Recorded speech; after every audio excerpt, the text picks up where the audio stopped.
नमस्ते जी, स्वागत है आपका हमारे YouTube चैनल परीक्षा भक्ति सार में। अच्युतम केशवम विष्णुम हरिम सोमम जनार्दनम हंसम नारायणम कृष्णम जपते दो स्वप्न शांतये।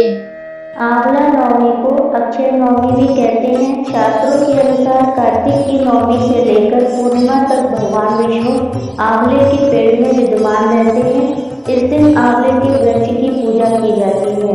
एक बार माँ लक्ष्मी पृथ्वी की परिक्रमा करने के लिए आई तो उनकी इच्छा हुई कि भगवान शंकर और भगवान विष्णु की पूजा एक साथ की जाए। विष्णु जी को तुलसी अति प्रिय है व शंकर जी को बेलपत्र। इन दोनों वृक्षों के सभी गुण वाले आंवले के वृक्ष में मौजूद हैं। अतः देवी लक्ष्मी ने आंवले के वृक्ष की पूजा की ताकि दोनों भगवान प्रसन्न हो जाएं। जिस दिन माता लक्ष्मी ने सर्वप्रथम आंवले के वृक्ष की पूजा की उस दिन कार्तिक की नवमी तिथि थी।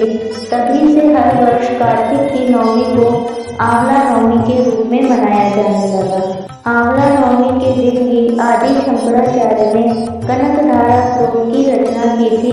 कहते हैं कि एक बार शंकराचार्य भिक्षा मांगते हुए एक गांव में पहुंचे। एक झोपड़ी के बाहर खड़े होकर उन्होंने कहा, भिक्षाम देहि। झोपड़ी के अंदर एक गरीब महिला रहती थी जो बहुत बूढ़ी थी। यह पुकार सुनी तो वह सोच में पड़ गई कि वह इतनी गरीब थी कि उस समय उनके पास इस सन्यासी को देने के लिए कुछ भी नहीं था। बस एक सूखा हुआ आंवला उनके पास था।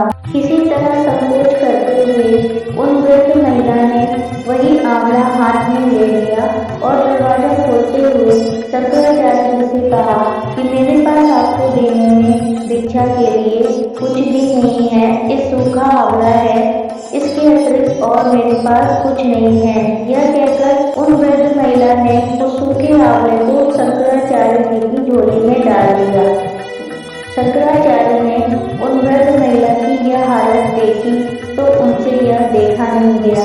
शंकराचार्य ने उसी क्षण कनकधारा स्तोत्र की रचना करते हुए देवी माता की स्तुति की। देवी माता शंकराचार्य की प्रार्थना से प्रसन्न होकर प्रकट हो गई और शंकराचार्य जी ने लक्ष्मी जी से उस गरीब औरत की गरीबी दूर करने की प्रार्थना की। लक्ष्मी जी ने उसी क्षण वहां पर सोने के आंवलों की वर्षा कर दी और उस गरीब औरत की दरिद्रता दूर हो गई। पौराणिक कथाओं के अनुसार कार्तिक की शुक्ल नवमी को ही श्री कृष्ण ने वृंदावन से मथुरा के लिए प्रस्थान किया था। आंवला नवमी की एक कहानी और है। बहुत पहले समय की बात है। एक सेठ हर साल आंवला नवमी के दिन ब्राह्मणों को आंवले के पेड़ के नीचे बैठाकर भोजन कराता था। साथ में सोना या चांदी भी उन ब्राह्मणों को भेंट में देता था। लेकिन सेठ के बेटों को यह दान करना अच्छा नहीं लगता था और बेटे सेठ से इसी बात पर झगड़ा करते रहते थे। हमेशा के इसी झगड़े से तंग आकर उन सेठ ने अपना वो घर छोड़ दिया और अलग एक गांव में जाकर बस गए। उस गांव में अपने जीवन निर्वाह के लिए उन सेठ ने एक छोटी सी दुकान खोली और उस दुकान के आगे एक आंवले का पेड़ लगा लिया और हर साल उसी आंवले के पेड़ के नीचे ब्राह्मणों को भोजन कराने लगे और साथ ही जो भी दान में दे सकते थे वो दान में ब्राह्मणों को देने लगे। भगवान की इतनी कृपा हुई कि सेठ का काम खूब अच्छा चलने लगा और उधर सेठ के बच्चों का व्यापार ठप हो गया तो उन बच्चों को समझ में आ गया कि वे अपने पिता के भाग्य से ही और उनके दान के कर्म से ही खाते थे। सेठ के बच्चों ने अपनी गलती मान ली और अपने पिता से माफी मांगी। सेठ ने अपने बच्चों को आंवला की पूजा और आंवला नवमी के दिन दान करने का सुझाव दिया।